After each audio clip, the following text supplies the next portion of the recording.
I'm so excited that you've taken time out to tune in to the Ella Johnson Show.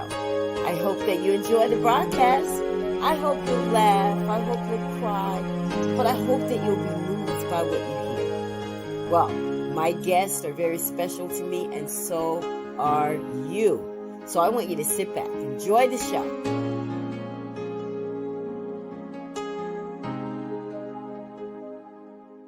What you can become depends on what you can overcome.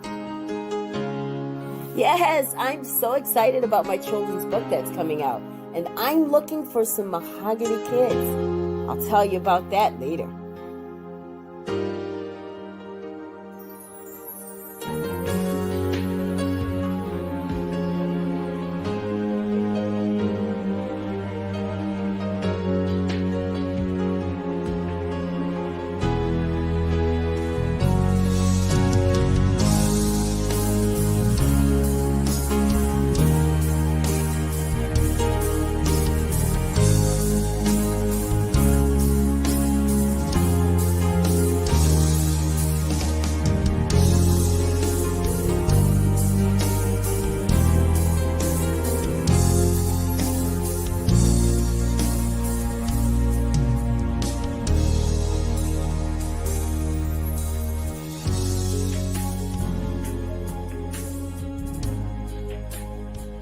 And now it's time for the Ella Johnson Show.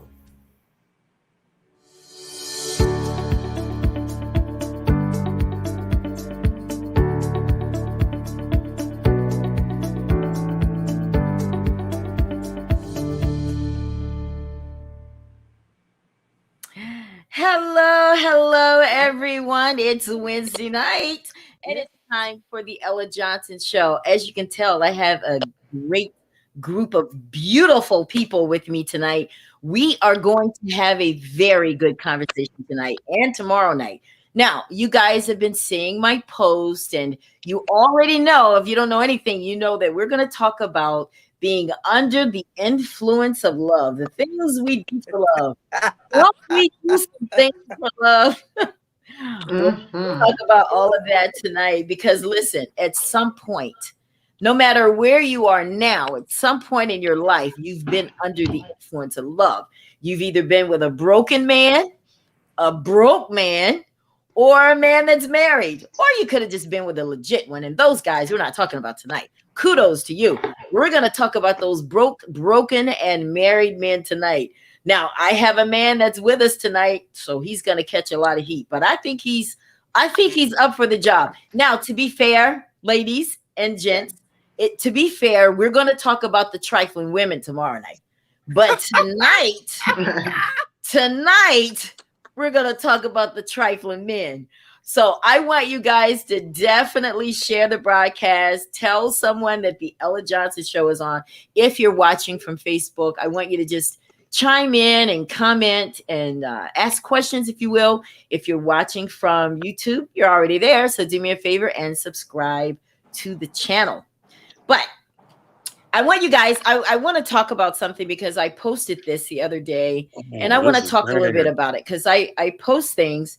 And this right here, guys, my children's book is coming out next month. I am so excited about that. It's my first children's book, and the title of it is Love You More. Now, you have to know a little bit about my situation. That is titled after my sister. My sister passed, and that was one of her favorite phrases, love you more. So the book is kind of centered around a motivational message for our kids, because I don't believe in rainbows and green grass and tulips and stuff like that for our kids. I believe in bringing real life things to motivate our children, because we got to start with them young, getting them to understand the right way to go. You know, something like the Waltons. Y'all remember those stories and those different shows? They were very inspirational. They really were. Those are the kind of things that helped me along the way. So I want to do some of that in my books. But tonight we're going to talk about Under the Influence. Are you guys excited? Yes. Are you guys out there excited? Well, we are very excited because this is an excellent topic. When we come back, I want to show this video. And when we come back, I want you guys to meet my beautiful guest so you can hear all about who they are and what they're doing and how they're going to help us get through this tonight. So don't go anywhere. We'll be right back.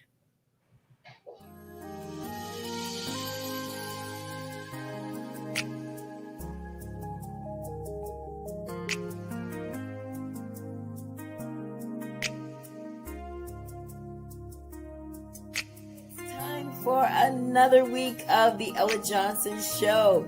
Listen, you know I come to you on Wednesdays and Thursday nights, and sometimes I like to come to you in series. You know, one show one night and finish it off the next night. But we're going to do that this week. This week, we're going to talk about being under the influence, the things we do for love. Now, I know I am a sucker for romance, but I'm not the only one. I know there's so many of you out there would do anything to keep her happy, anything to keep him happy. But what does it feel like when you find out that they were using you? How does it feel when you find out that they really didn't love you like you thought? Well, we're going to talk about all of that this week on the Ella Johnson Show. You don't want to miss this broadcast, because no matter where you are in life, married, single, divorced, widowed, whatever the case may be, at some point you too have been under the influence of love. And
well, we're back, guys. Did you enjoy that video?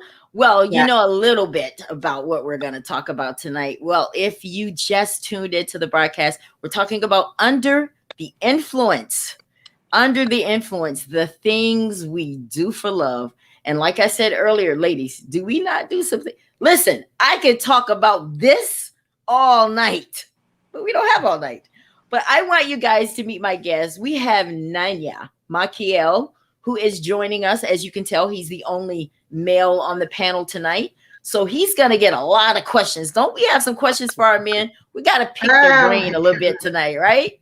Yes, but Nanya is coming with us, and he is a life coach and a health specialist. Welcome to the show, Nanya.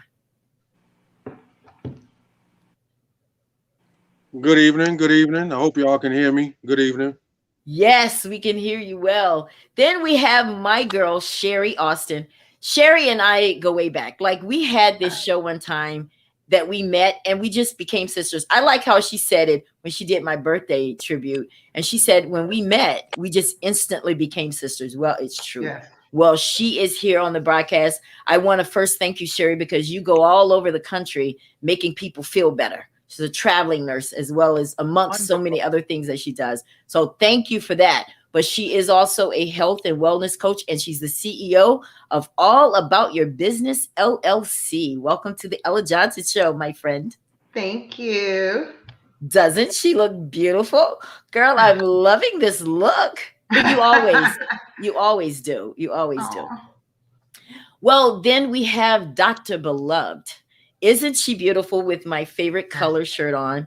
Listen, this woman is incredible. I feel honored to have her on the broadcast. She's a poet. She is a motivator. She is a spiritual leader. She has already penned 8 books, 3 CDs, and she does this spoken word masterclass for people.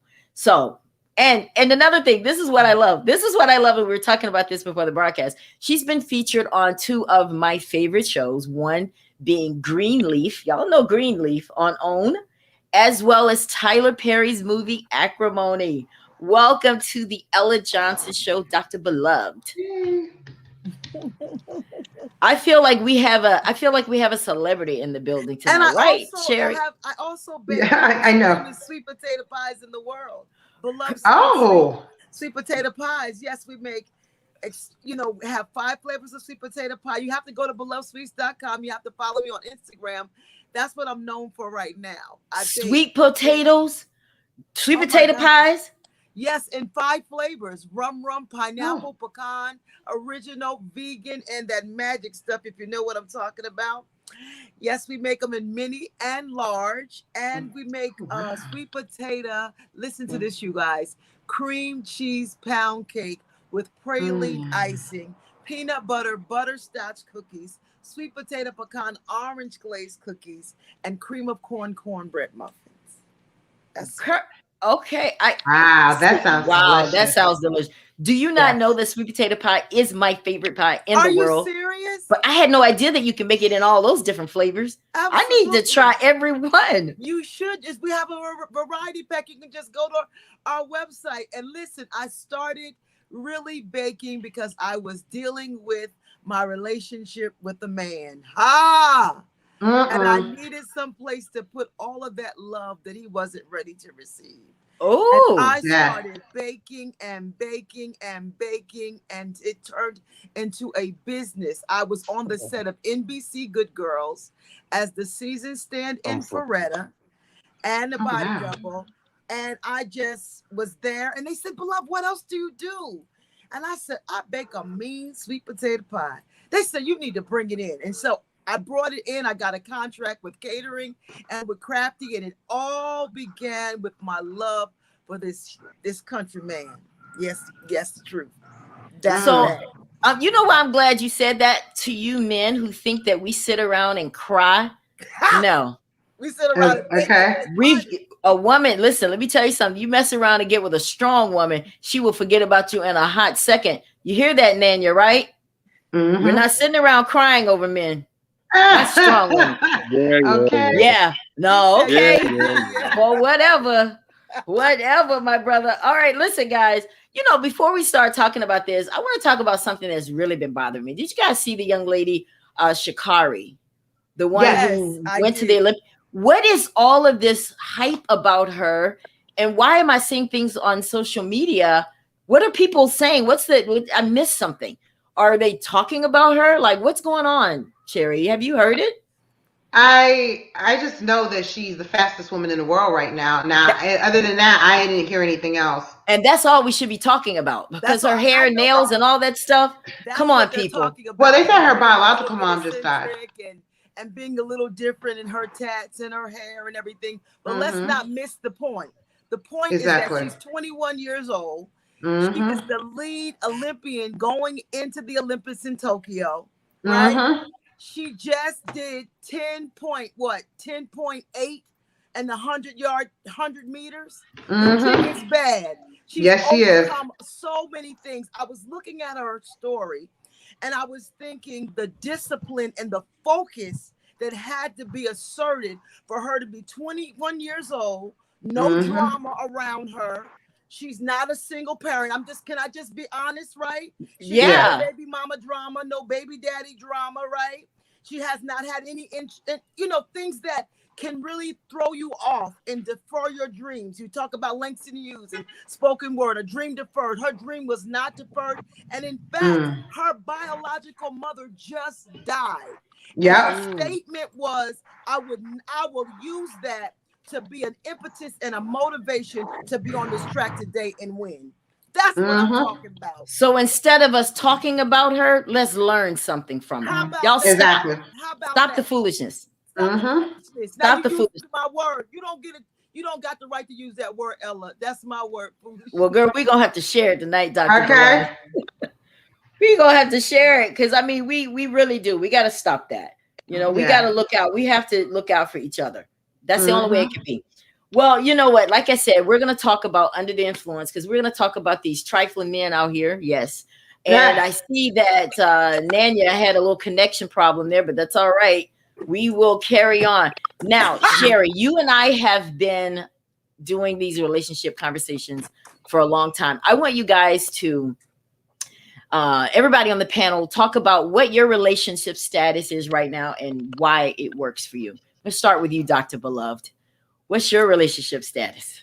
I'm currently single, but anticipating love, anticipating marriage. But I'm fulfilled right now in my singleness as I'm pursuing so many other things in my life. But I'm currently single. Now, I don't always like being single. Can I just be honest? Be honest. I think that sleeping single in a double bed is not what God intended. Well, girl, get you a queen and pretend like somebody else is in it. I got a queen. I had a king, and then I went down to a queen, right? I've been divorced for 20 years. I have 3 adult children. Yep, 3 adult children, 35, 32, and 27.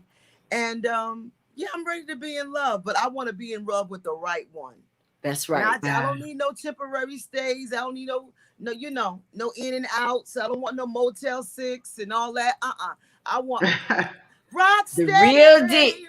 That's what I want to do. Well, all right now. All right, Sherry, what about you? What's your relationship status?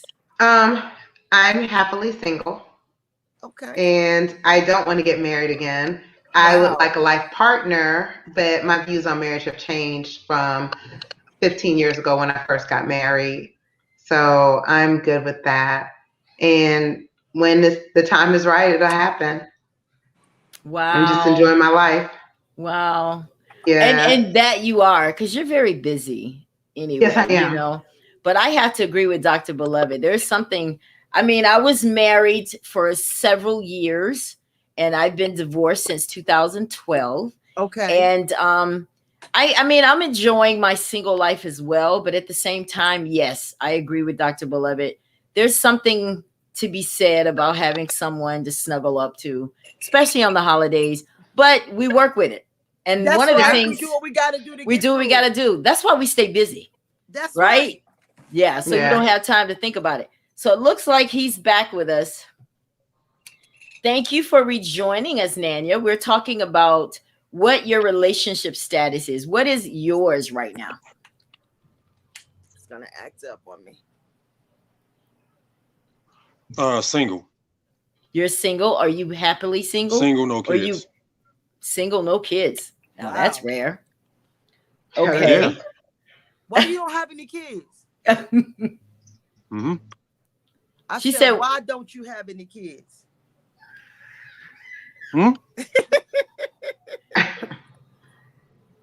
Y'all coming in kind of messed up. I'm sorry. The sound is messed up. That's why he don't have any kids. Because he ain't got no sound is like messed up. Girl, now you know that's you are a poet.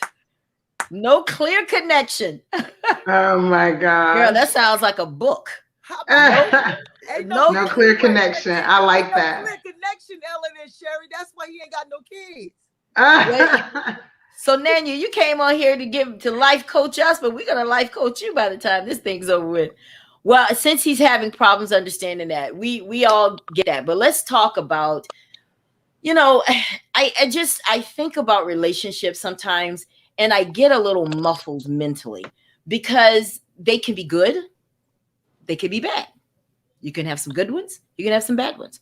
You can have those people that really love you, that add value to your life. But I think one of the most detrimental things in life is to have too many relationships where nobody is adding any value to your life. Either, you know what I'm saying? So we're going to talk about that because we're going to take different aspects of men and where we fall into those stages with men. Now let's start out with dating. We start out with dating. We meet them. We get excited, right, Sherry? Yeah. Once we meet somebody, we get excited. He's cute. It's like, girl, I'm feeling that. I give Sherry a call up. I tell her a little bit about him. Now, if you are already dating other people, Dr. Beloved, do you stop dating them just for this one that you like a little bit more than the others? I've learned that that's not a good idea. Okay. Nope. You just keep on, and if he's the one, the rest will just fall off. But Yep. I don't think that men don't, and that's what men are the perfect template. They don't stop dating. Oh, that's why do you think they texting you? Because they in the bed with somebody else, and yeah.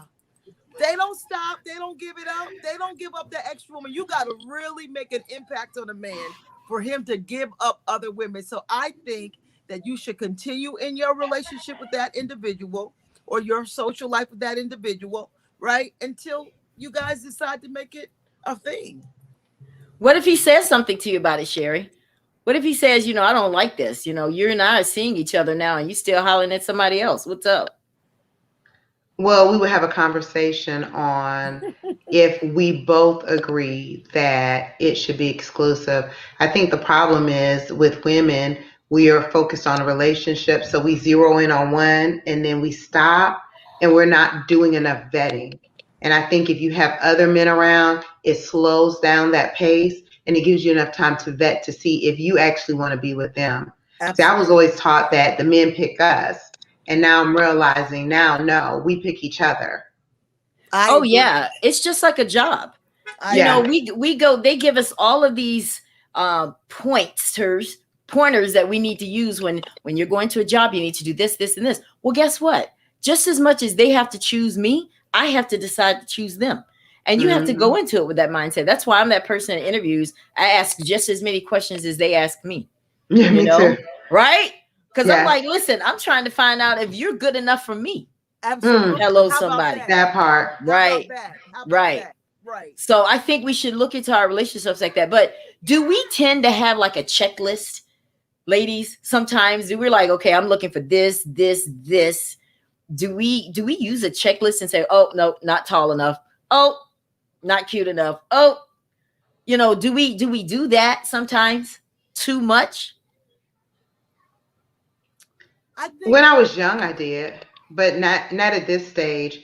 Because if you think about it, their height or how they look or whatever, that doesn't really matter.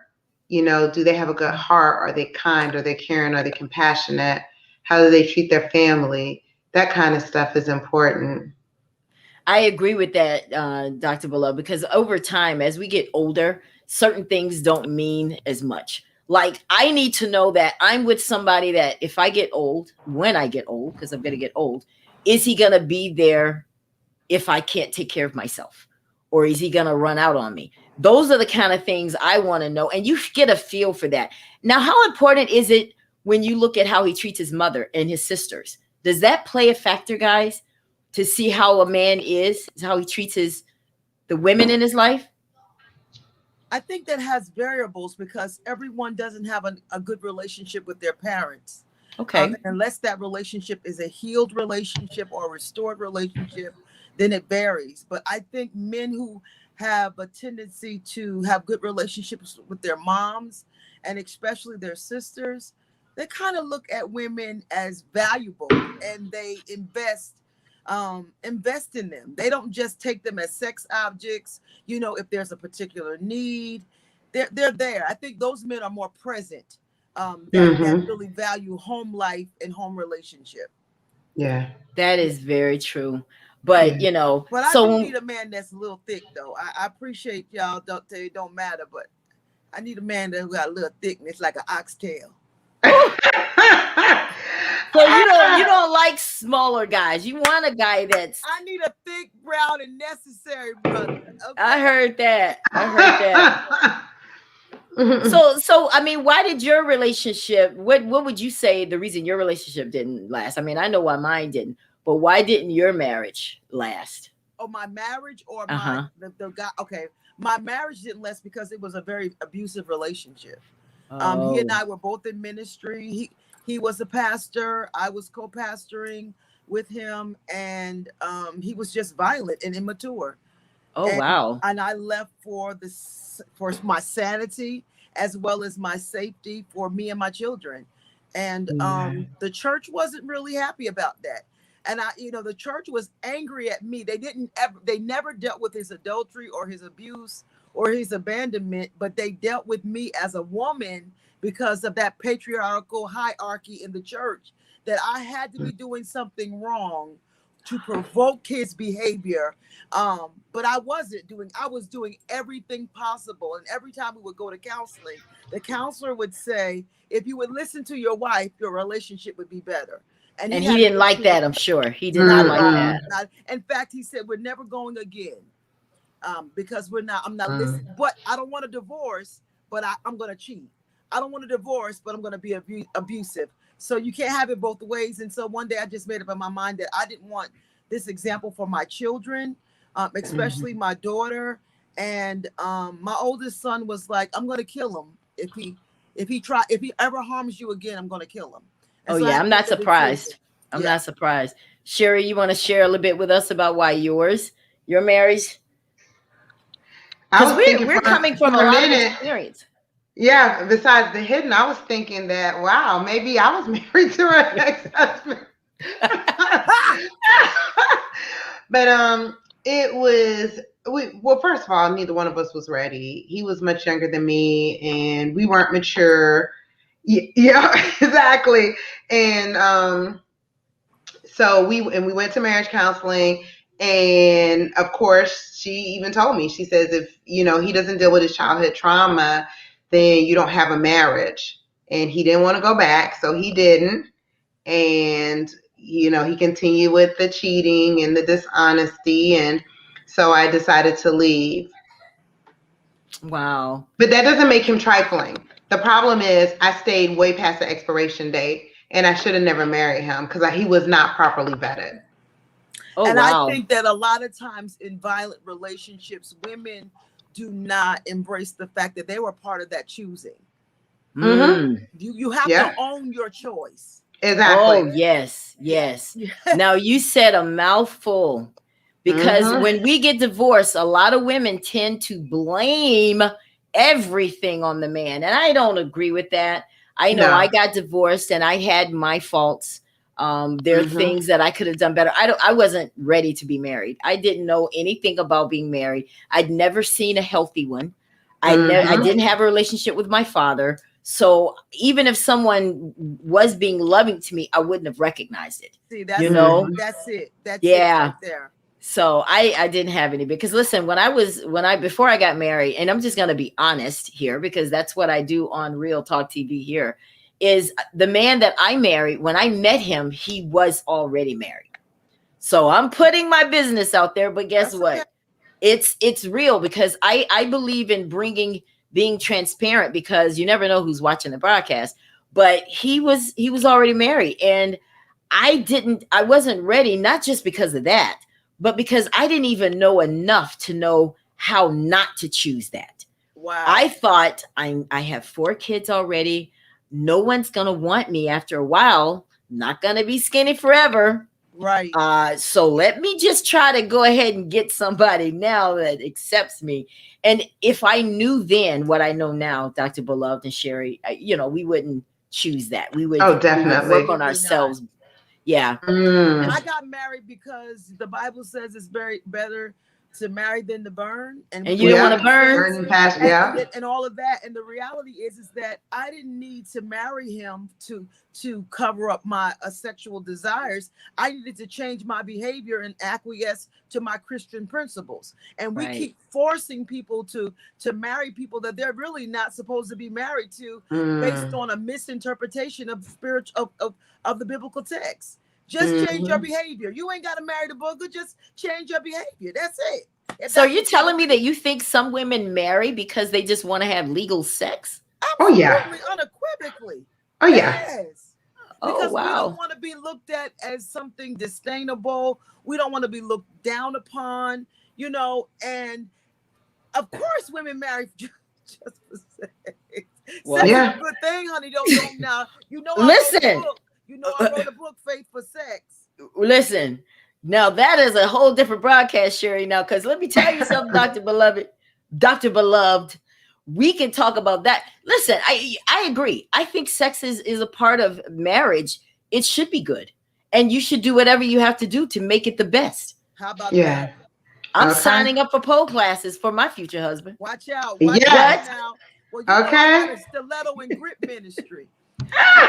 What? All you need is some stilettos and a pot of grits, honey, and nothing in between. What? Yeah, Listen. that's how you do. That's how it's cheaper to keep them. Right.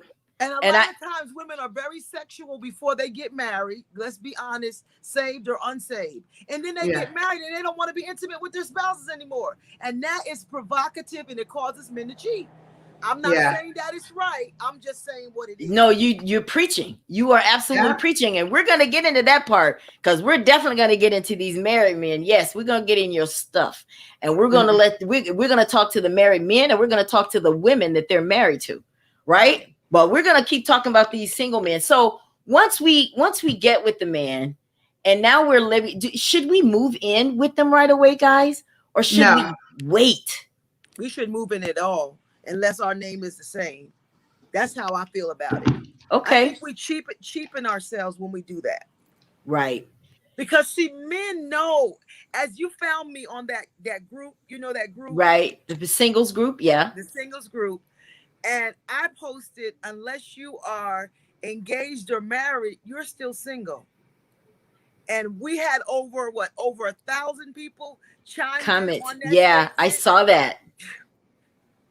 That is true, though. What do you think about that, Sherry? What do you think about that? Unless you're married, you're still single. I agree with that. But I don't want to get married, and I don't think every woman wants to get married. I mean, I'm in my mind, I'm one and done.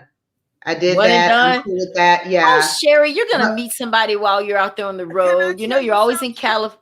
I agree, Ella. Can I tell you something that I'm also a seer, and I saw you getting married. As soon as you came on the screen, in my spirit, I heard she's married. She's getting married. Who? Sherry. Sherry. That's what Who, me? Just as clear. She's prophesying to you, baby girl. I thought she was talking to you. Oh no. Sherry. Oh. She didn't see me. As soon as you came on, I heard marriage. She's getting married. Oh. And see, look, now you're gonna let one Negro change your whole fortune. Preach, doctor, preach. And you are lovable, easy to love. Yes, she is. Made for love. Yes, she is. For love, knowing how to love. And you gonna let one brown change your whole world? Get out of here.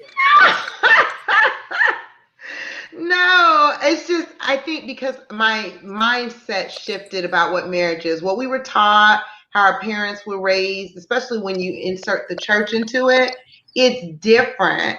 And I really want a partnership, and they don't really teach that. It's still this toxic masculinity. I don't want to be a part of that. But your husband is not a part of that necessarily. He's for you. So that might not even be his mindset. Well, I wouldn't even be in a relationship with somebody like that again. So that's why I would take it real slow. But doctor, why is it that we do have one really bad experience and then we just shut it down? Because there are a lot of people that think the same way Sherry does. They have been married and they're like, I'm done. I've heard so many. Nobody wants to be hurt. Right. No one wants to be rejected. Right. No one wants to invest and have to perpetually start over. None of us do. But the reality is that every time you have a new day, it's a new opportunity. That's true. And so I, like I said, part of my story and my narrative is as a child I was sexually abused from 2.5 until I was 9 years old by my stepfather. This was habitual. This was my life. This is what I knew. Vulgarity and flesh and just all kind of debauchery. That's what I grew up on. But I understood, and that was my stepfather who recently passed. But in my soul, I knew that God created me for man. And I didn't allow that. And initially, I drew a lot of toxic relationships. And just like Ella was saying earlier, the ones that were good for me, I pushed them away. I shunned them because I really didn't feel like I was valuable. I was worthy of that kind of honor and love and loyalty. And there were some really good guys in my community that loved me. I can tell you they loved me for real. And sex had nothing to do with it. But I didn't know how to receive that. Now in my 50s, I'm ready. I know I'm healed, I'm whole, I'm self-satisfied. I'm ready to be in a loving relationship and can receive that. And I believe that you have, that God has that for you. I'm sorry, Jerry. You might not know more after tonight. But I just want to tell you what I see, girl. I love it. Well, if that happens, I'm going to invite you. I love it, Sherry. I love that. Thank you so much for Dr. Beloved for sharing that, because I think you needed to hear that one, Sherry. But you said something very profound, Doctor. You said that you healed. Yeah. And I think that's key, because we're jumping into relationships before we can heal from the previous one. Yeah. And that's why it has taken me so long to jump into a serious relationship, because I want to really heal. I want to find out, okay, what broke down that marriage? What do I need to fix in me? I'm not trying to fix his issues. What do I need to do in me? And what I needed to do was learn how to love Ella, and when you love yourself, you will protect everything that it's around you. You're not going to just let somebody in. It's almost like a man that gets me. You got to ask God first. And that's how it should be, though. Yeah. You're gonna have to go to God and say, Lord, look at here now. I'm really feeling this chick. She's a little crazy. She's a Gemini.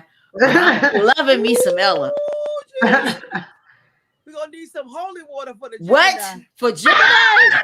Because there's two of us, right? Oh, I know. I was married to one. Very much so. I know. I think it's 3 of y'all. Well, not 3.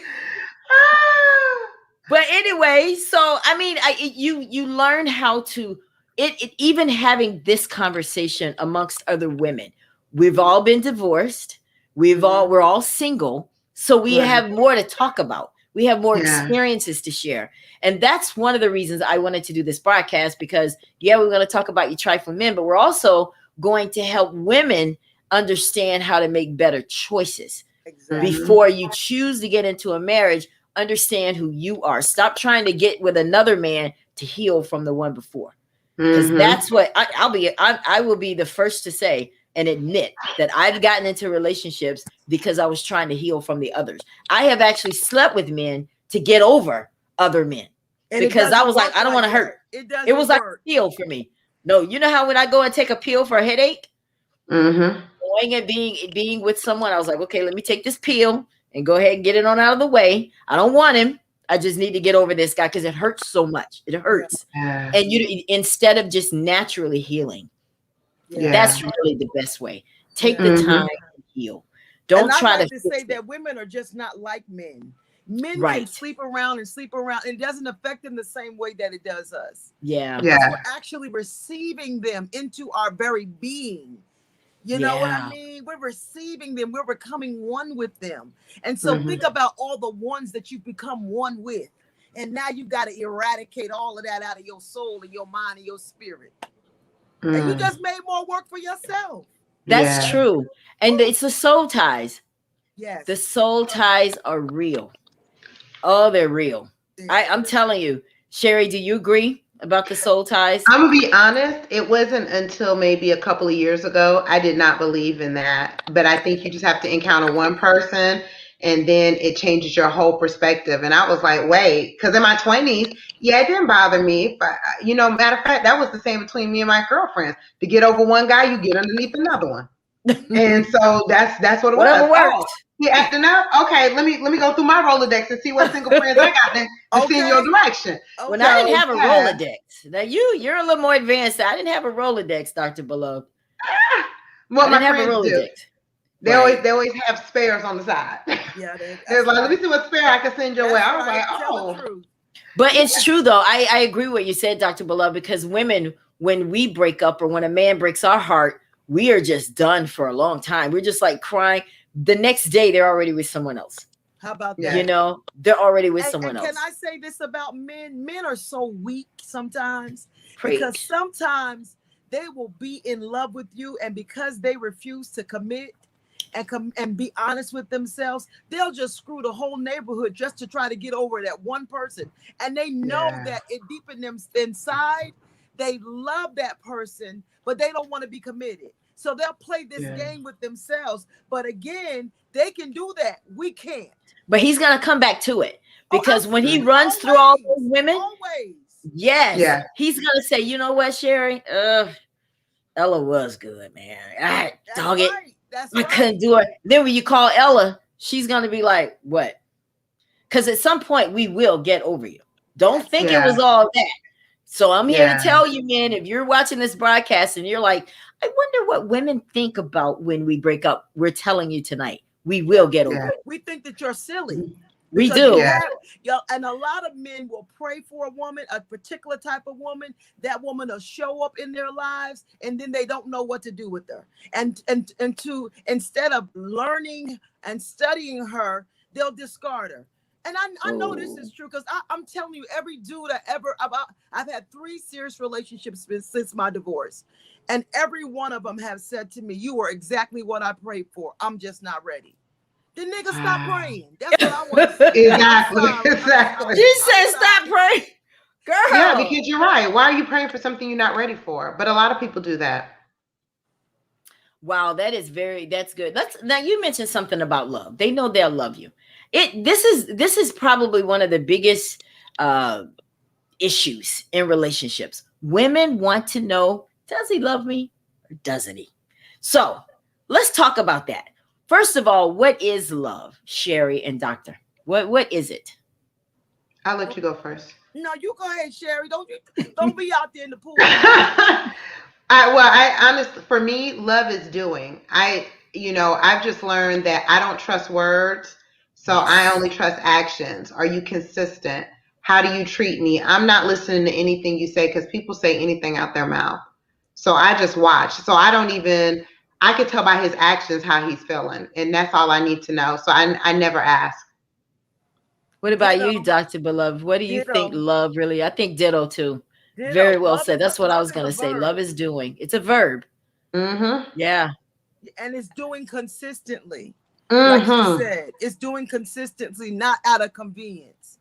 Yes. Because I believe love is the thing that can be inconvenienced. Mm-hmm.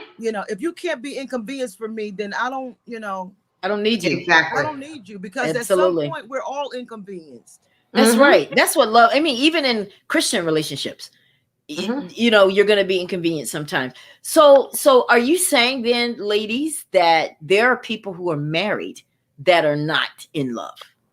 Oh, yeah. Absolutely. I Definitely. couldn't stand my husband.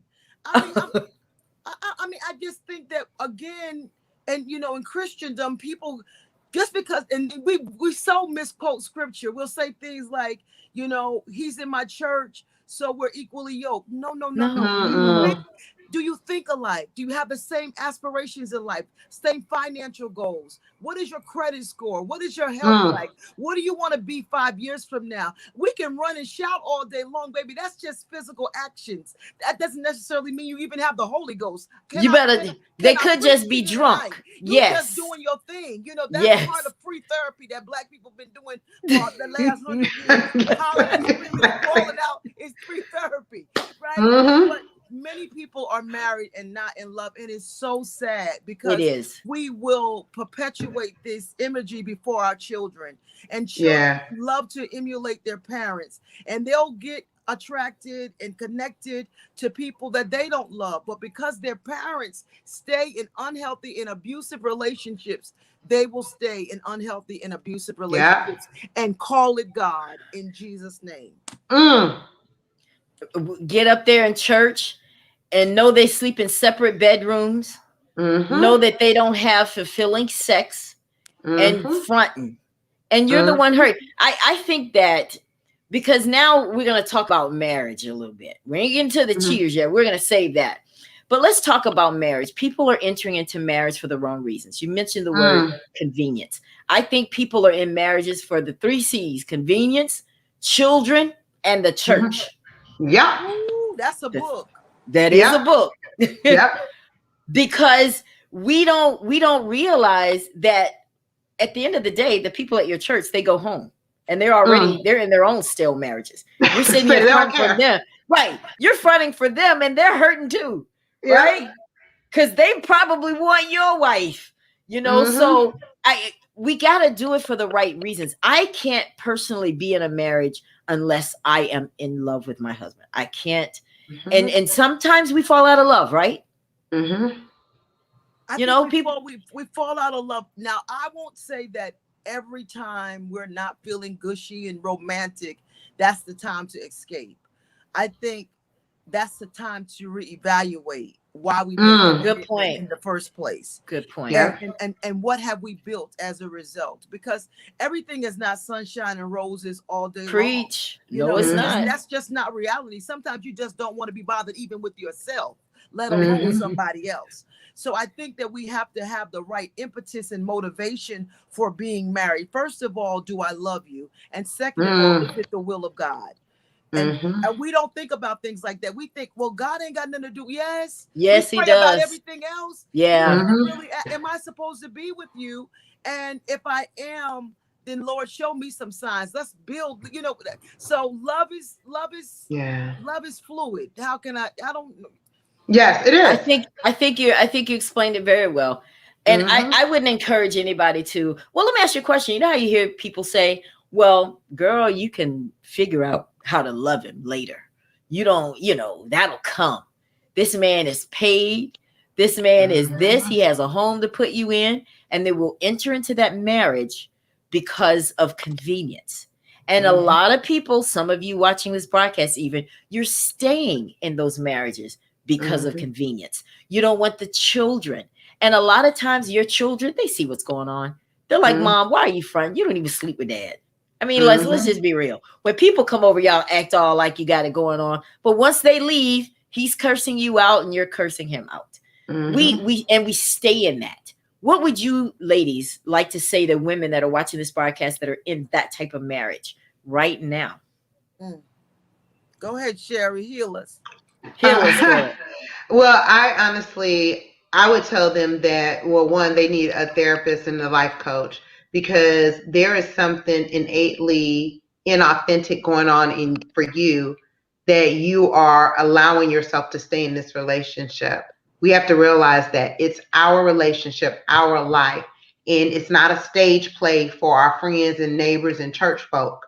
And that's what it is. And I think a lot of times that's, like you said, we stay there because other people are watching and this kind of stuff. And, no, what's going on with you that you think that this is acceptable to live this life? And do you think this is God's best for you? Because I had to ask myself, is this God's best for me? Nah, I'm out. I agree. And you got out after how many years, Sherry? 14. 14 years. And it took 14 years. I know for me, it took quite a few years too. But why did it take so long? A lot of what you said. I mean, we were both kids that grew up in church. And so, the first thing when I first mentioned it was, what is our family going to say? That's the first thing. And, I even had family members say, well, is he beating you? No, I will not say that. He's never put his hand on me. Well, you can get over it. I said, but, he's habitually cheating. Cheat back. That's the advice?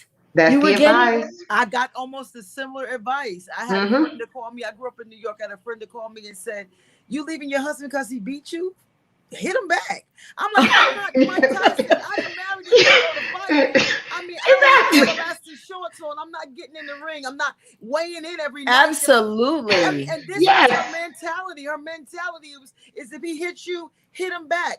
I had church people literally they disowned me. They disconnected me. They kicked me out of the church because I didn't want to stay in an abusive relationship. You can't kick me out of the kingdom because the kingdom don't belong to you, baby. But they kicked me out of the church, so to speak, because I refused to stay in a relationship that was not going anywhere. And when I decided to get a divorce, my ex-husband was, crying and carrying on. And I said to him, you don't even like me. You don't like me as a person. You don't even love me. You want me to stay because it makes you look good. And that's it. Beyond that, we don't have a relationship. And I can say he was younger than me. He was immature. I was immature. I had a lot of brokenness in my life. But I was willing. I was always willing to get the help. Always willing. Let's work it out. You know, I can remember him saying to me, "Y'all gonna fall out on this one." I had did this whole spread. You know, I love to cook because you know I bake for as a profession. And he came home and said, "You so spiritual and deep. The Lord didn't tell you I was fasting. I'm not eating none of this." That's the kind of foolery I had to put up with in his immaturity. Now, he's a much better man now, thank God. And I believe that he is married to the woman that he's supposed to be married to. But he was not supposed to be married to me. And I was not supposed to be married to him. And I don't believe that God holds us hostage to abuse and pain. And disrespect and dishonor and being degraded and all of those shameful things. If it can be salvaged, it's up between those two individuals to salvage it. I don't think that we have a right to tell a person to leave their spouse if they want to stay. But don't complain. If you don't stay there for the butt whooping, don't complain. If you don't stay there for the cheating, don't complain. If you don't stay there when the lights is out and you homeless and sitting on the street for the third time, don't complain. Because you said, this is what I want. Take ownership of your decision. So it sounds like a lot of the reason women go through a lot of stuff is because they don't know who they are or whose they are. Yeah. And because if you know whose you are, you know what he wants for you. This doesn't line up with what he said. So when we accept, oh my goodness, it goes back to when you peel away the onion, at the center of that onion is you. That's it. And women have a lot of childhood traumas that they take from one relationship to the next that they never deal with. And the expectation is for that man to heal them. That's not fair. No. That's a big job. That's a lot. That's a lot of work. Yes, it is. You know, just because you got a lot of issues. To heal him. Wow, that is so good. And then especially too, guys, when you have these young women that grow up, like you say, in an abusive home, they're ready to go. They'll take the first thing going. Yeah, I'll take it. He's gonna get me out of my mama's house. That's it. Where I'm being raped every day. Yeah, I'll take it. That's it. Yeah, absolutely.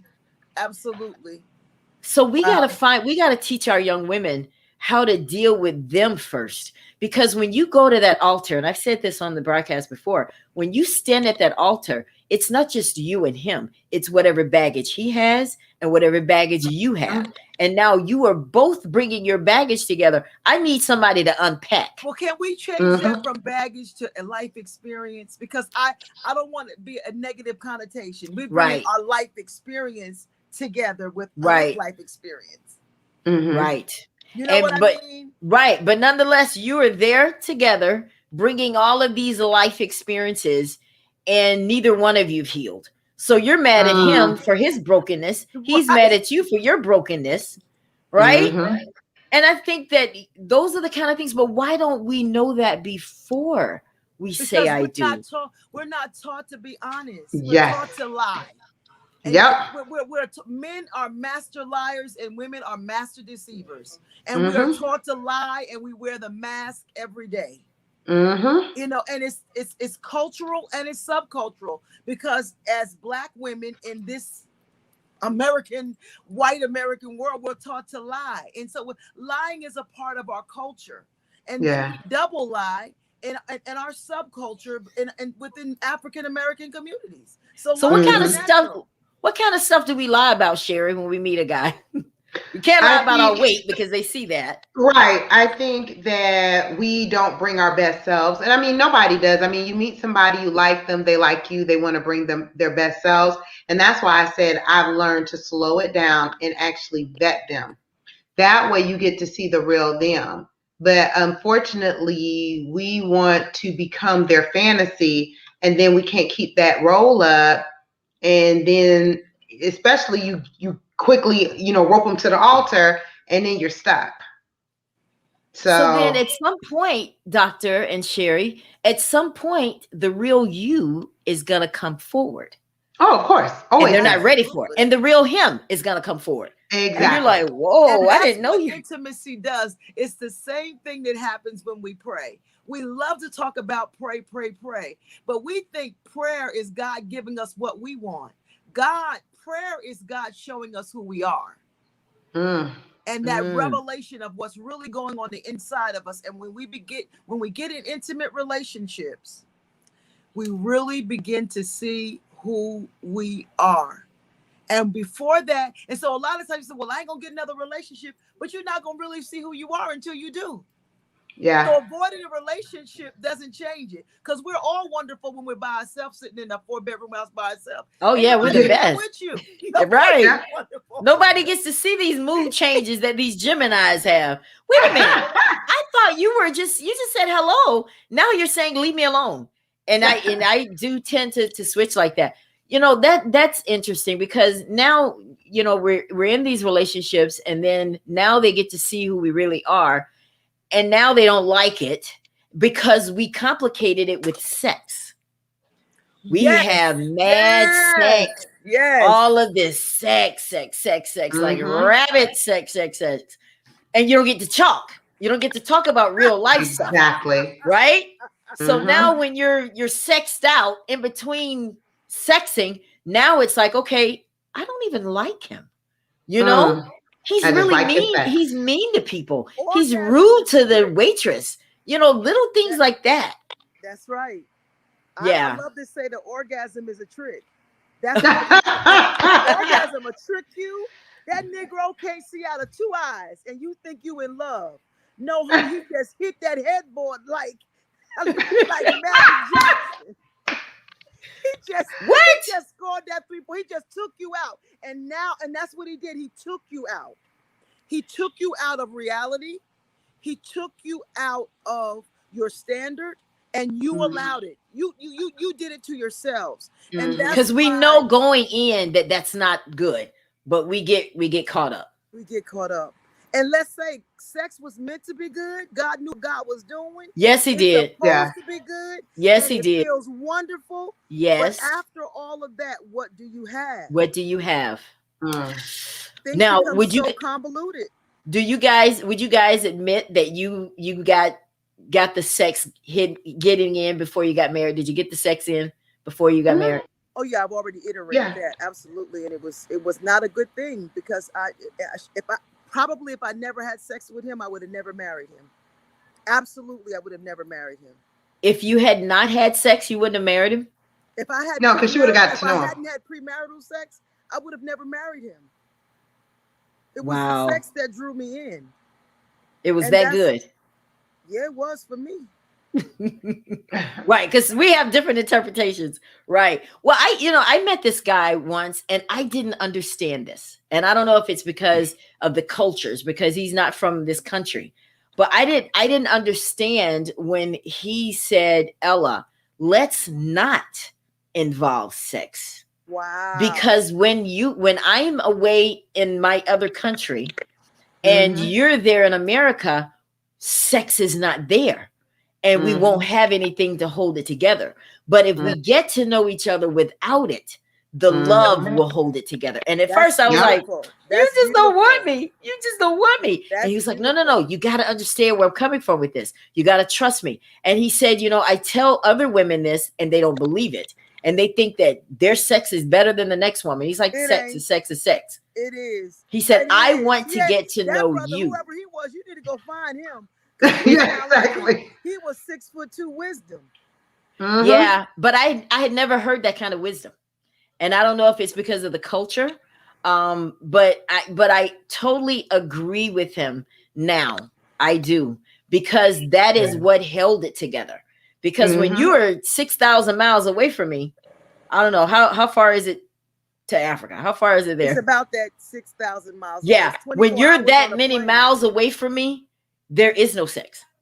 Yeah. So then if there's no sex, there can just be nothing. There has to be something. But whatever you established is what's going to hold it together. That's what I think. So I just wanted to share that wisdom with you men, I know you guys are like, now Ella didn't have to bring that up. We don't care what they do it in Africa. We do it like that. We don't do it like that here in these parts. Yeah, they do. I think the loves of my life, they never forced me to have sex. The Yeah. men who have done the most for me in my life never forced me to have sex, and they loved me and they did for me, and it was like, I don't need all that. See, Mhm. we think they need all that. They don't. When they really love you, they don't need all that. Mhm. They just need your presence. They just Why Yeah. do need you to think know we that you're- think that, Sherry? Why do we think that as women? Is it because we're Because taught that? I Are we think so. competing? We just live in an over sexualized society. And we're Yes, taught that our yes. body is our value. Can you say that again?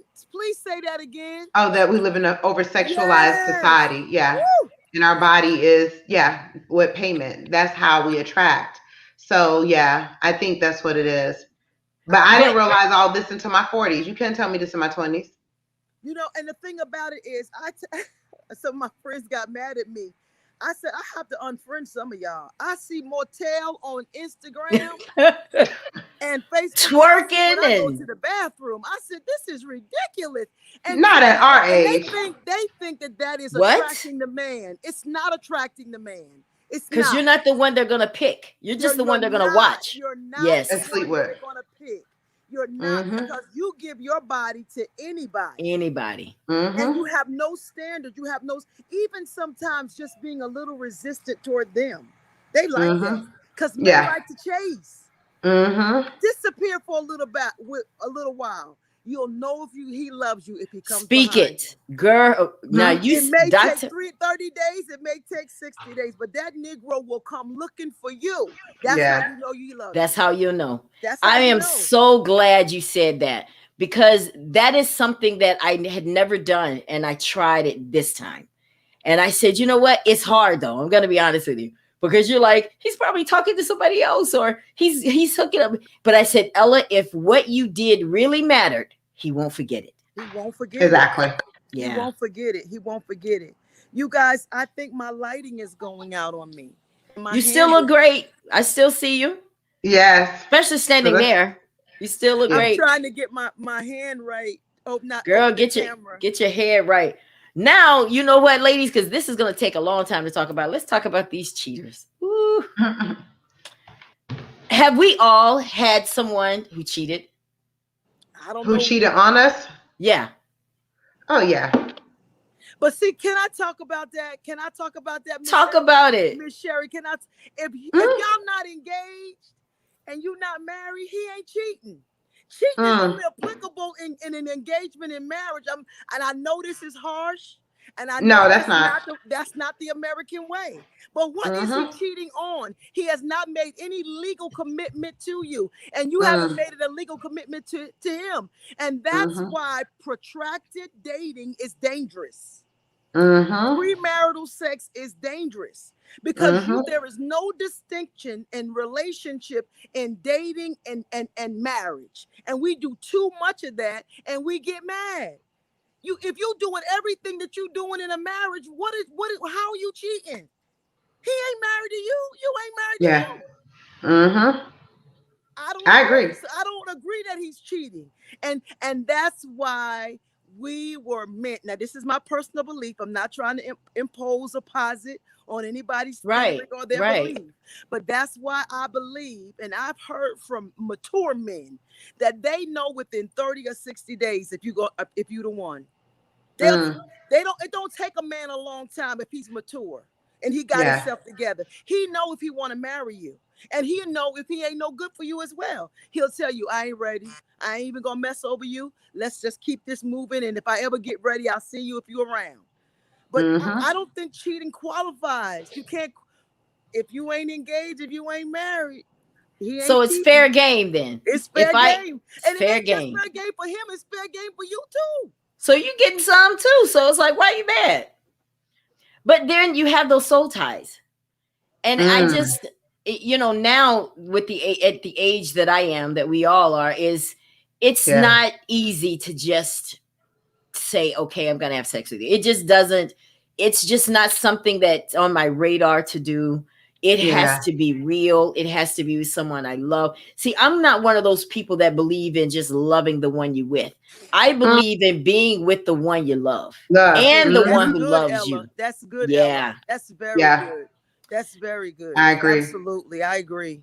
Because we'll just go ahead and settle and say, well, you know what, girl, child, listen, let me just go on and do right by him. We've been together all these years. No, I want to be with the one I love. So I'm not Thank going you. to, I can't just be with anybody. It's not easy. Let me just put it out there. It's not easy to get me because I know too much now. I've talked to Yeah. people like Sherry and you, Dr. Beloved, and different books and seminars that I've been a part of. And it all boils down to just you at the end of the day. It does. You got to know who you are and whose you are. Because when you know that you belong to the King of the Most High, he does not want his child dealing with scraps. Okay. And Thank you. scrubs. Okay. And I don't want the best. I want the best of you, not the rest of you. Now, let me say this. Yes. This is my disclaimer, and that is when you truly love and care for someone, sex is a natural evolvement. It's just it's just natural. It's not right. It's not, oh, I'm the devil, you the devil, and you It's just a natural evolvement. I personally believe that much sex belongs in marriage. That's what I personally believe. But I also know that when you do care for someone, you want to be intimate with them. And that's not sin. That's natural. That's nature. That's not sin. That's nature. You wanted to add something, Sherry? Well, I just think that if you really, especially when you get to a certain age, once you know yourself, you know what you like, you know who you're attracted to. For me to get to that intimate part, we have to have chemistry, connection. Yes. I just can't, and that's why I don't date a lot. Well, I date, but it never lasts longer than 2 dates because I usually know by the second date, I'm not going to waste my time. See? So yeah. So what kind of stuff do you see, Sherry, that makes you know right away after 2 dates, oh no, this guy's not going to work. It's a wrap. Well, first of all, I look at, personal habits. Like, if he's a smoker, if he drinks heavily, that's not my zhush. And I'm not judging. Right. No judgment zone here. Absolutely. Right. That's his zhush, but I don't want to deal with that. If I usually will ask them, where do you see yourself in 5 years, or what are your 5-year plans? And it doesn't align with where I see myself in 5 years, I'm not going to waste your time and mine. Because I think relationships break up. It's not that at that time you may be right, but if I can already see 5 years from now that we're going in different directions, why even start it? And I think that's what happened in a lot of relationships. It's not that they stop loving each other. They grow apart. They have different goals and things, the way they see life. And it's just not going to last. And if they had that conversation like what you do with your guys, they would have known from the beginning. Now, is it good to tell them, doctor, that, this isn't going to work and why? I think so. I think so. One of the questions that I've been asking when I meet guys of late is, what makes you happy? Yeah. And they like, wah, wah, wah. Wah. They're like, what? I said, what makes you happy? Mm-hmm. Because if you don't know what makes you happy, there's no way I can make you happy. Because that's an inside job. It's almost like it blows it's like, I like it. That just ends the deal right there, because it's like, this woman is asking me what makes me happy.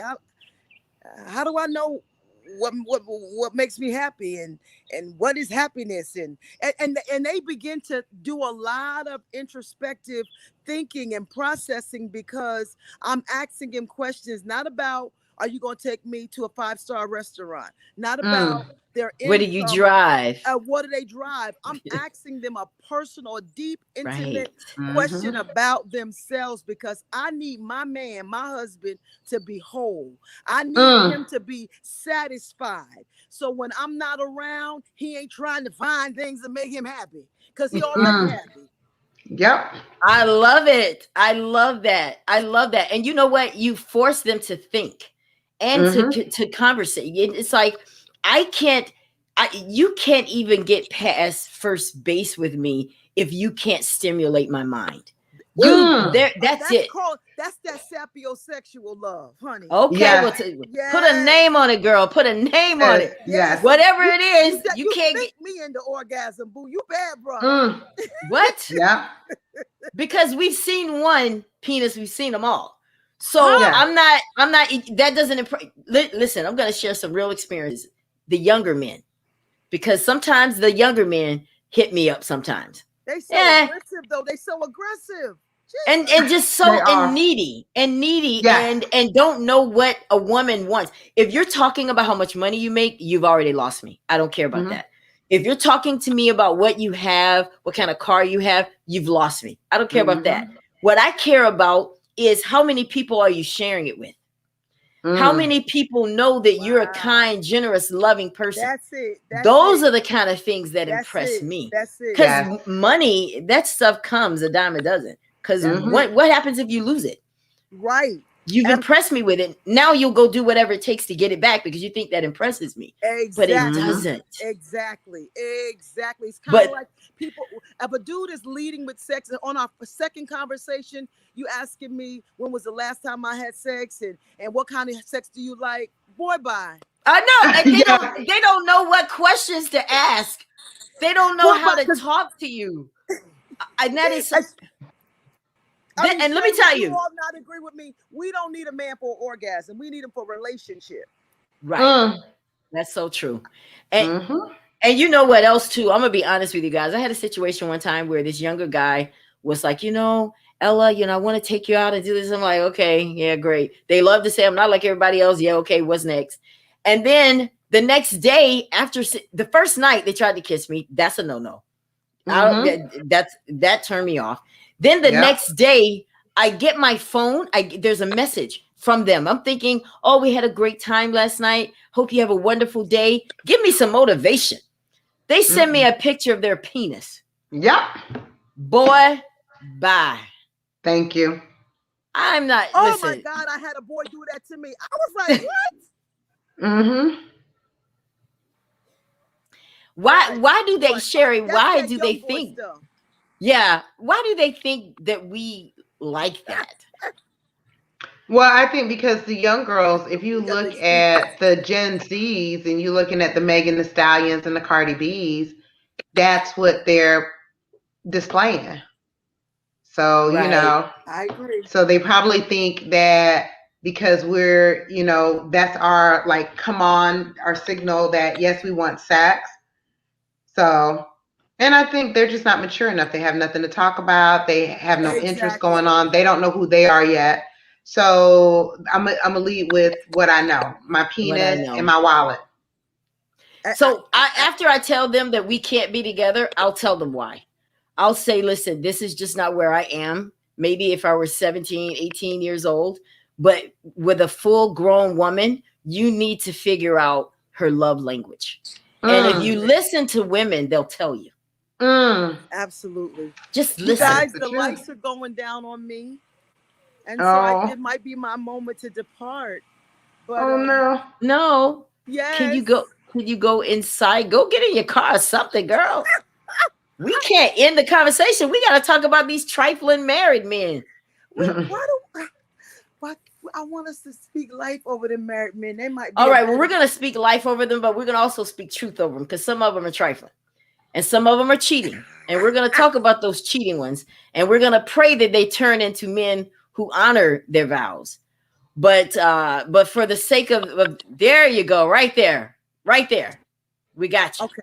I got like 5 minutes left. God said there was light and there was light. Listen, like I started saying, all of us have been in a relationship at one time or another with a man who cheats.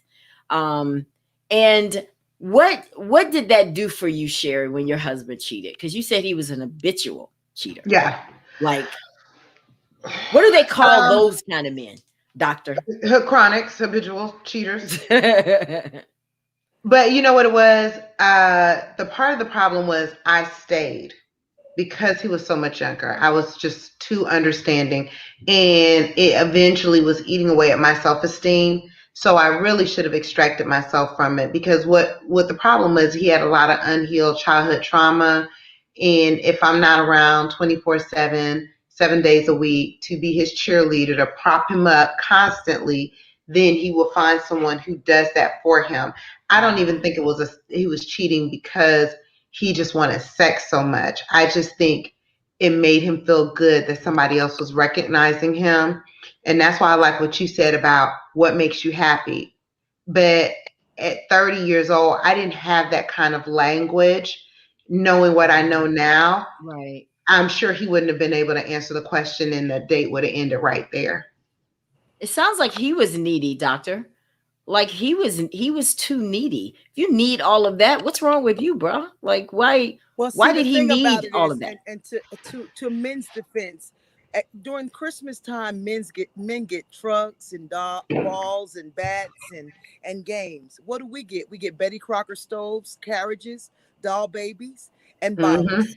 And so Yep. from 2 years old, we're being groomed to be parents and to be wives Wow. and to be domestic, and they're being groomed to play games.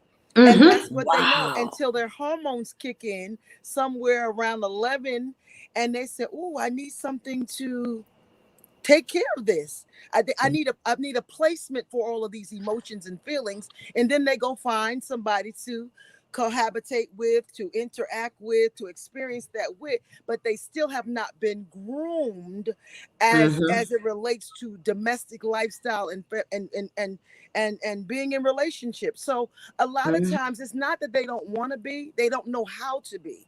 And it's the same with women who are broken. They don't know how to be whole. There's some trifling women who've had great men who've walked all over those men. And so to men's defense, I think it's just like, I agree with everything that Sherry says. There's no need for me to repeat what she's already said. I'll just put a cherry on top. Like we said back in the day, some cherry on top. That's just cherry on top. So yeah. Wow, that is so interesting what you say, how even the gifts that we've received, how it's grooming us. I never thought about it like that. But Yeah. look at it's all the true. football games. Think about all the money that's invested in the NBA and the NFL and all of these things. And teachers barely make $60,000 a year. And they are risking their lives every day. In Atlanta, where I live, they tore down a whole historical district for a Mercedes-Benz stadium. They rerouted history for a game. That's how important games are to men. Wow. Yeah. That's very That makes interesting. sense. Mm-hmm. Wow. That is a very good thing, to leave with, Dr. Beloved, because, it's true. And you're making it make sense to people that are watching this broadcast, because now we're getting to figure this thing out. Okay. So but then at some point women rebel against that. No, I'm not going to be home. No, I'm going to be a businesswoman. No, I'm going to get out here and work too. We rebel. And I think men are like, whoa, wait a minute. That's not what you were groomed for. We place a demand on them to mature. And those who want to be in relationship with us, they acquiesce, they grow up, they heal, they do the work, they change, whatever it is. Because when a man finds the woman that's the woman for him, he will change. But a man has to have a reason to change. Men don't just change for the sake of change. They sit around and fart and sniff and scratch balls all day long, and they don't care nothing about all of that. But if a woman, the right woman, speak, he will change. He will ask questions. He will heal. He will repent. And that woman who is mature will receive him, nurture that in him, and they can have a healthy relationship. I like that. I think I heard Steve Harvey say something similar to that when you meet the right man, he'll change. And if he's not changing, that means you're not the one. Yeah. Yep. That means you're not the one. Ooh, that's so good. That is so good. Well, Dr. Beloved, before you get out, I can tell that you're winding down. I want you to say something to everybody before you go, if you can. We're gonna have to bring her on. Okay, are you able to? Can you hear me? Yeah. Yes, now we can. Now we can. But anyway, guys, listen, I'm going to see if we can't try to get her for tomorrow night. because we are definitely going to come back tomorrow night and to continue this conversation. But we're going to carry on, myself and Sherry. We're going to still be here. Let me go ahead and take her off the screen. There we go. But anyway, guys, listen, if you are just tuning into the Ella Johnson Show, we're talking about trifling men. And tomorrow night, we'll talk about trifling women. Yeah. And right now, Sherry and I are going to continue our conversation before we get out here. We're going to talk about these men who, let's see if, no, I think she's gone there. I was trying to see if we could bring her back. We're going to talk about these men, Sherry, because you and I have both had situations with trifling men. So we know what we're talking about. You have the doctor license behind you, but I just have the experience. Okay? Oh, no. I have the experience, girl. Listen, why are men not satisfied with one woman, Sherry? Why? I don't think that it's not that they need more than one woman. I just think that they don't know who they are. I think I was listening to a podcast before I came on here, and she was saying that there's a statistic that says 85% of people, 85 to 90% of the people in the world are living unintentionally. They're just going about their day, reacting to whatever comes up. They're not making conscious, deliberate decisions. And I know we say that men are basic and we just pass that on. Oh, men just need 3 hots and a cot and a warm bed and a woman, and that's it. And, but we have to stop normalizing that. I think that's part of the problem. And like you said, by your behavior, when you're the one, they will want to grow up.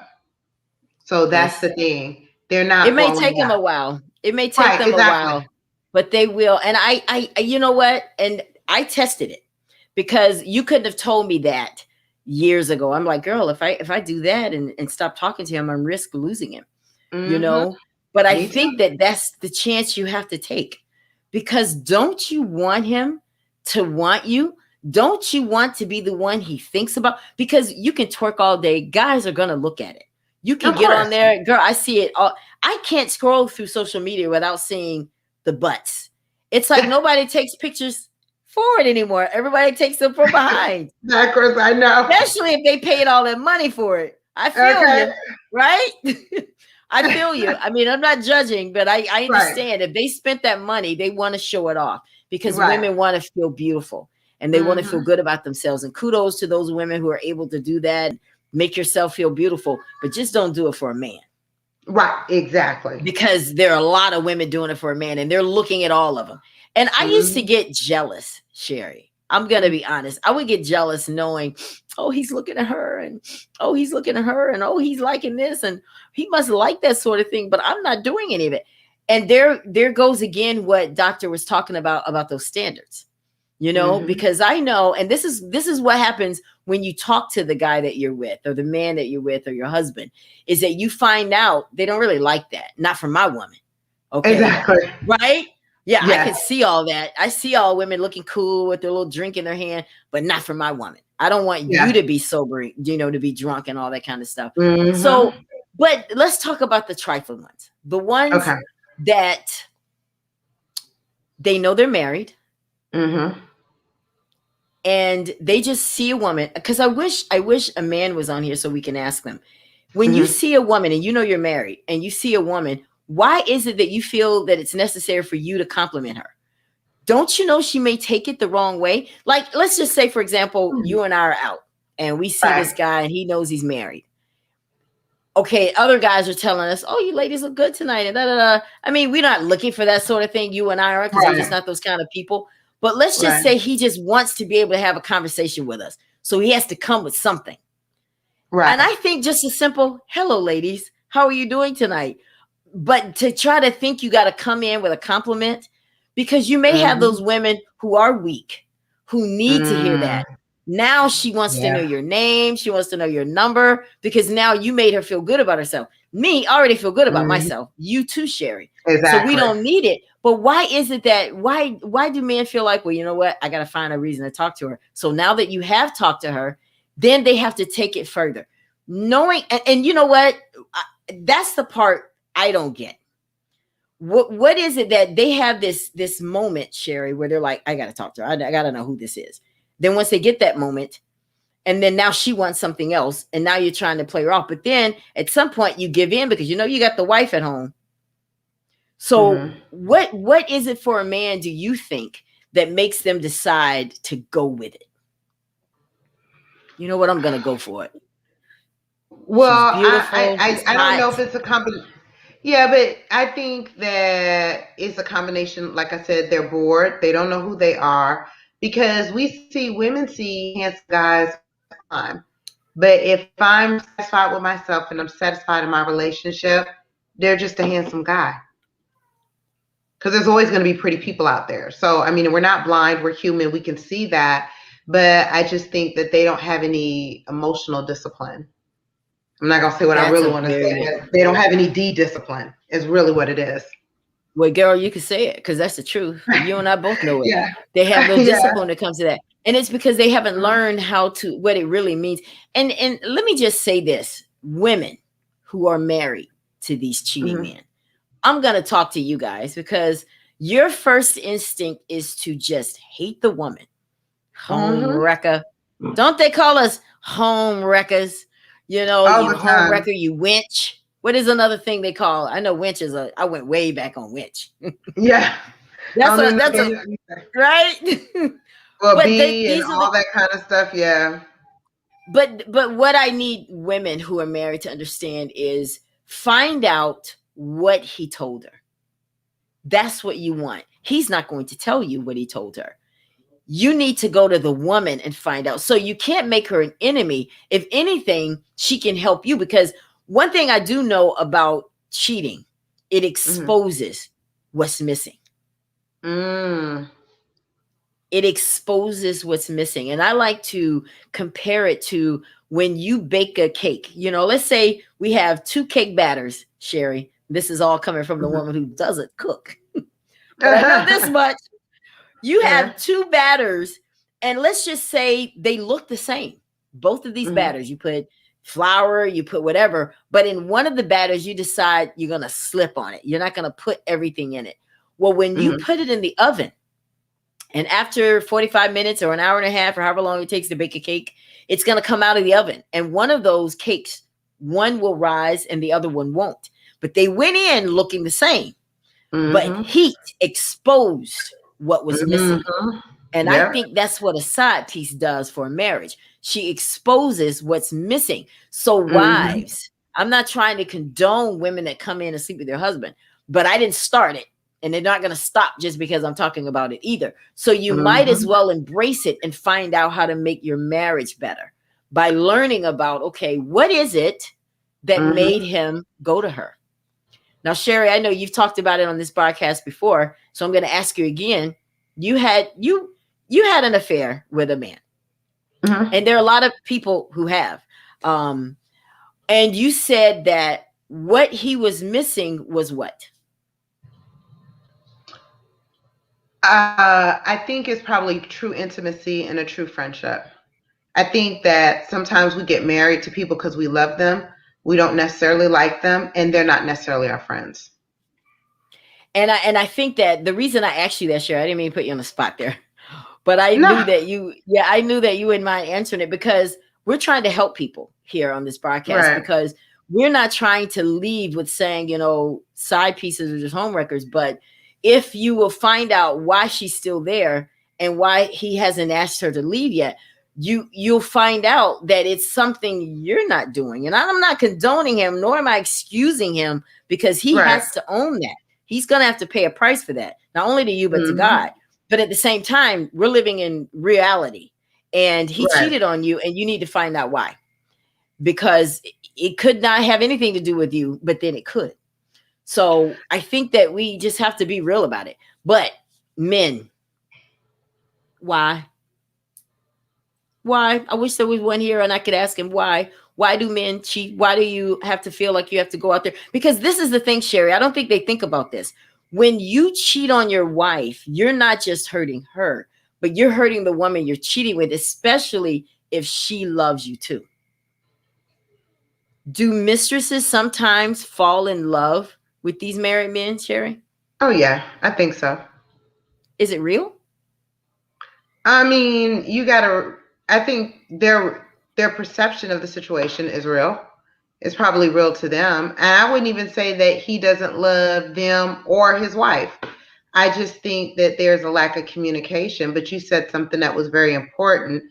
That was something, I think, one of the deciding factors I made when I decided that my marriage was not salvageable. Because I asked him, I never got upset with her. I asked him, what is she giving you that I'm not?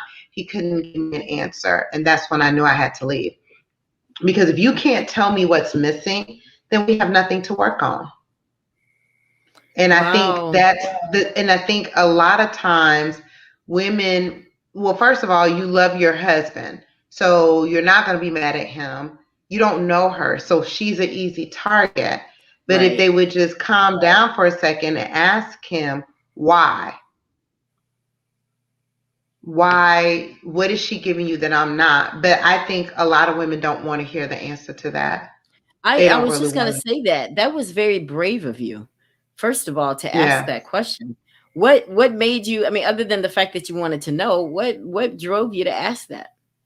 Because I was thinking that if I knew that maybe we can work on it and try to salvage it. I'm a fixer. So if there's a problem, I'm going to fix it. I'm not going to bury my head in the sand. We see what the problem is. But I can never get any straight answers from him. So, and I think it was because he didn't really know. He was just unhappy. Accessible. Right. Yeah, right. She made herself accessible to him. Right, you know. And I think sometimes it's more complicated than that. Because sometimes they know and they go out, you know, because she's making him feel good and all of that. And that usually should be a clue that something's wrong. Maybe I need to figure out why I'm feeling this way. But most people, like I said, 85 to 90% of the people live very unintentional. So they don't think about it. Me personally, if I'm in a relationship and another man catches me to the point where I'm even entertaining that, then before I even go to my spouse, I'm going to be asking myself, what is he stirring up in me that I'm not getting at home? That is very good. And I think that you're right. We have to be willing to get the truth and say, you know what? Did I miss something? You know, I think we have to stop for a second. What did I miss? Was I did I not? Why didn't I see this? Why didn't I see that he had a tendency to be this way? And then you start remembering, well, Ella, you remember when you were dating him?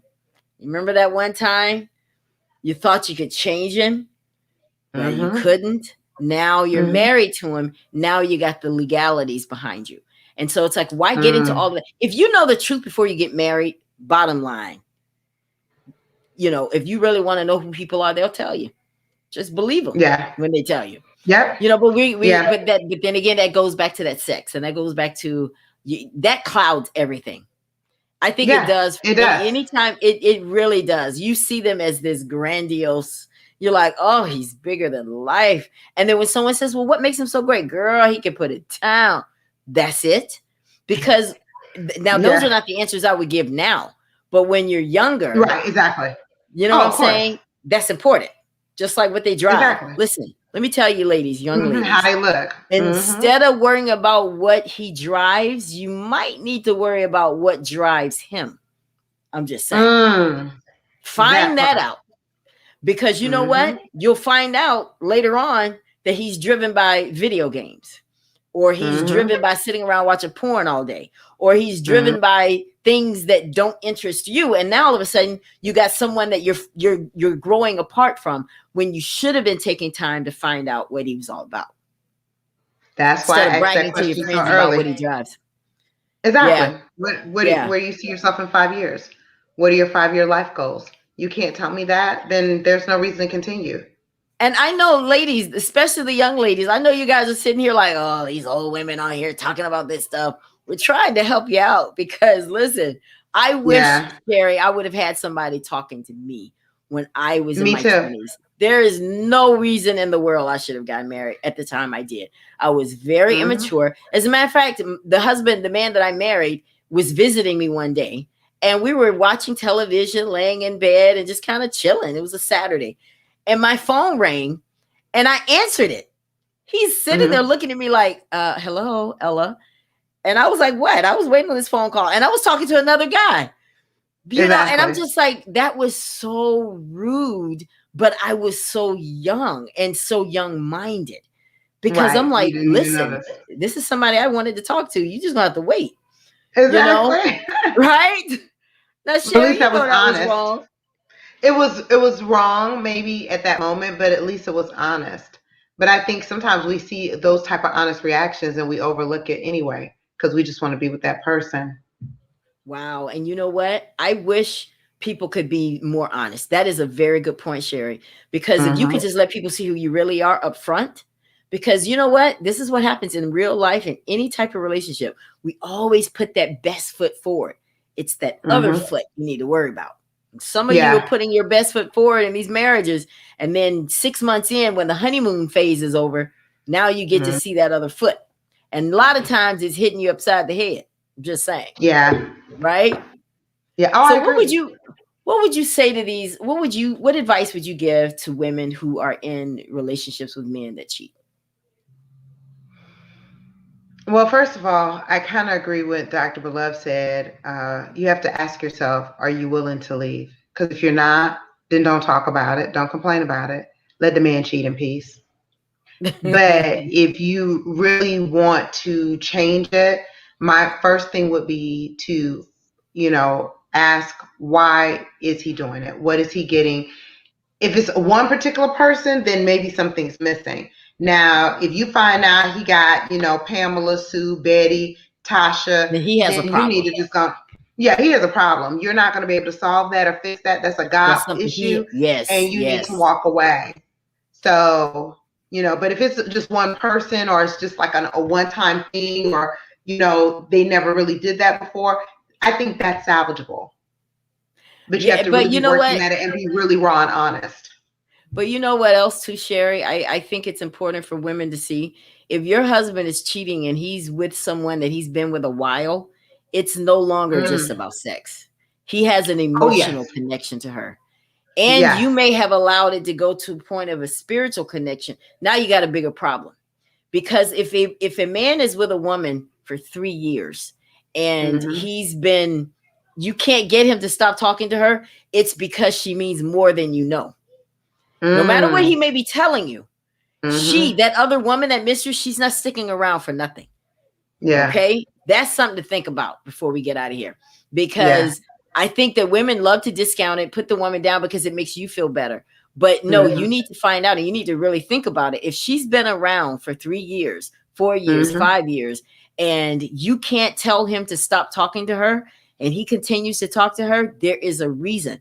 It could be because he's now dealing with an emotional connection, and that's a lot harder to break.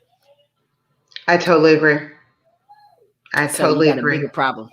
But anyway, girl, Sherry, I didn't ask you this, but can you come back tomorrow night? I think I can, actually. That's going to be great, because tomorrow night, now this is going to be a tough one, but we're going to bring men on, and we're going to talk about the trifling women. I have to be fair on the Ella Johnson Show. Tonight talked about you men. We got to talk about women, because women, we have some ways.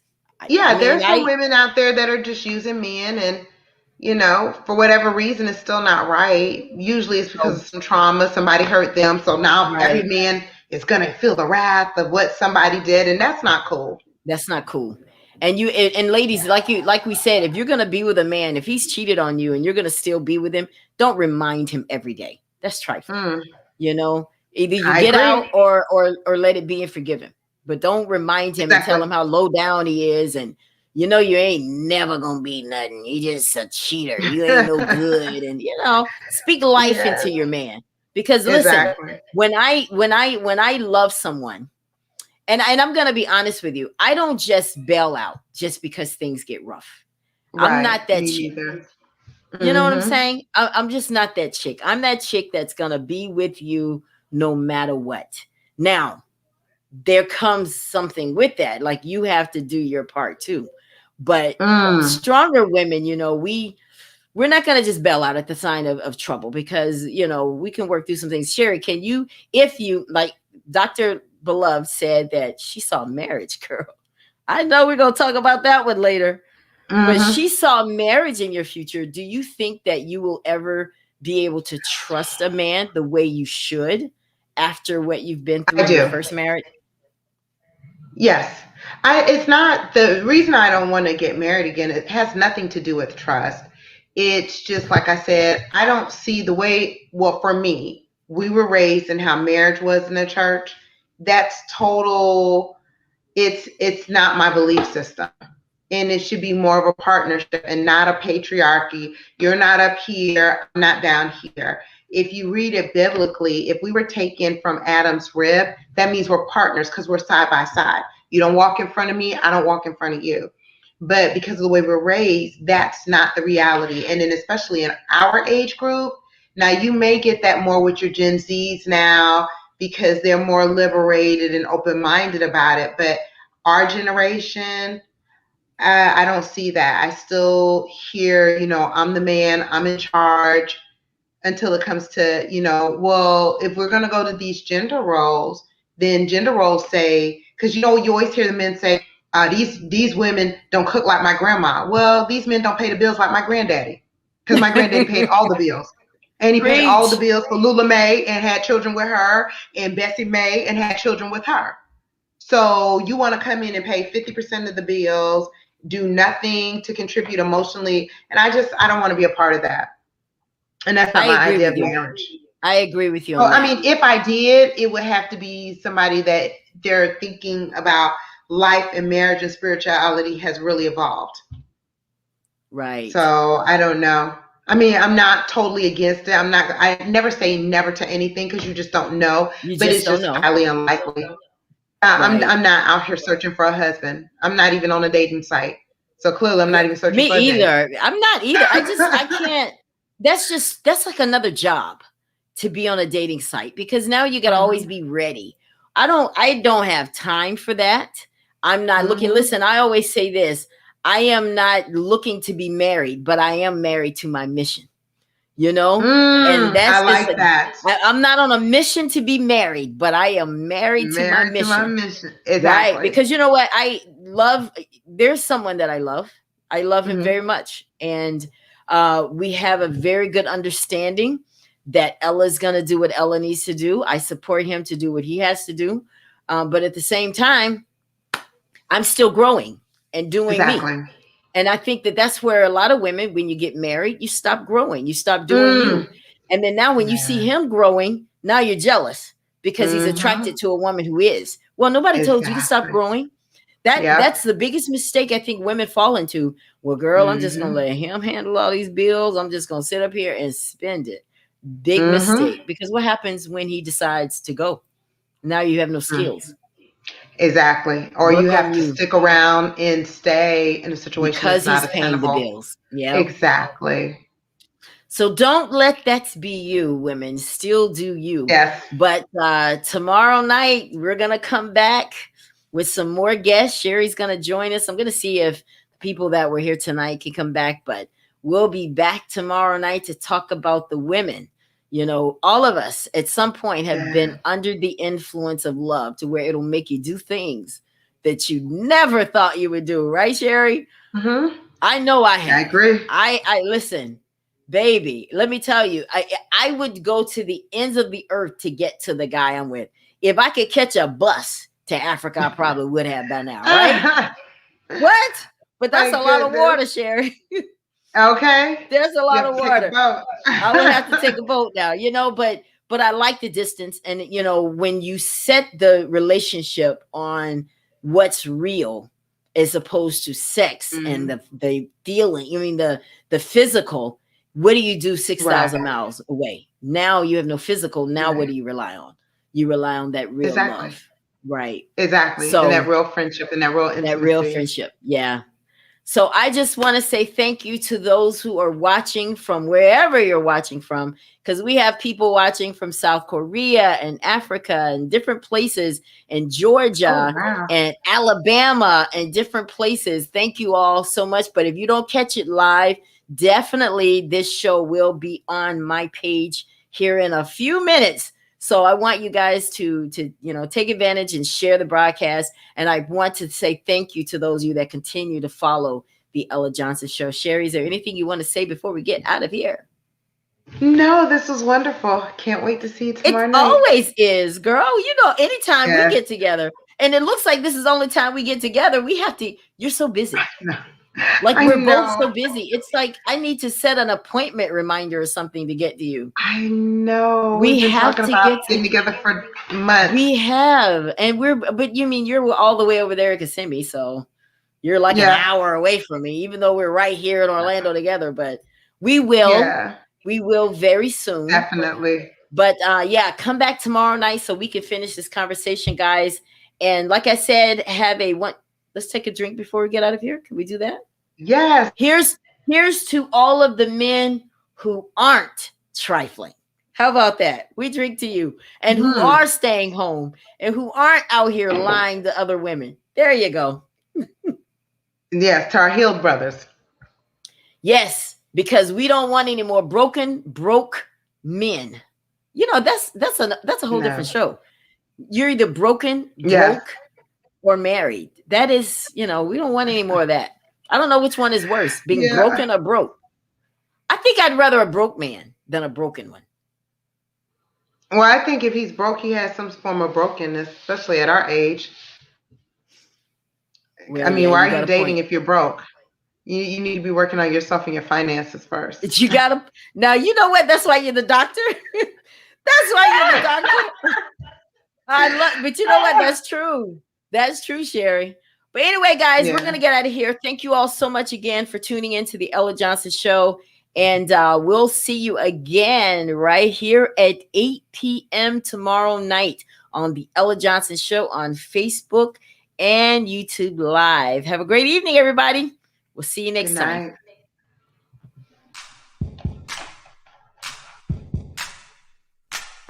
Thanks for tuning in to the Ella Johnson Show.